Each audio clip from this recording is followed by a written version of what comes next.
விழிகள் மூடாமலே ரசிப்பேன் பெண் சாரலை.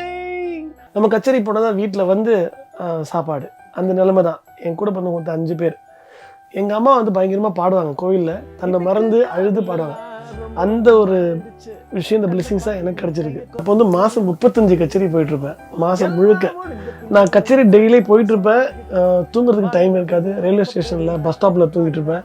இப்போ காதல் தோத்துட்டா யாரும் சாவதே இல்ல, அட ஒண்ணு தோத்துட்டா 2 இருக்குது உள்ள, இப்பெல்லாம் தேவதாசு எவனும் இல்ல.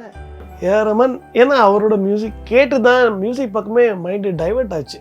இன்னைக்கு உலகமே சேர்ந்து அப்ரிஷியேட் பண்ணுதுன்னு நினைக்கிறது வந்து, இவர் நல்லா இருக்கணும், இவர் ஜெயிக்கணும், இவர் குரல் நல்லா இருக்கு, சூப்பரா பாடுறாரு, அந்த ரெகக்னேஷன் தான் எதிர்பார்த்தோம் நம்ம. இவர் ஜெயிக்கணும்னு அவங்க வீட்டு குழந்தைங்களை மோட்டிவேட் பண்ற மாதிரி என்ன மோட்டிவேட் பண்றாங்க. இது பார்க்கும்போது எப்படிங்க, வருந்தி உழைப்பவன் யாரு நீதான், வயசை தொலைத்தவன் யாரு நீதான், உனக்குத்தானே கொடுக்க வேண்டும் டாக்டர் பட்டம் டாக்டர்.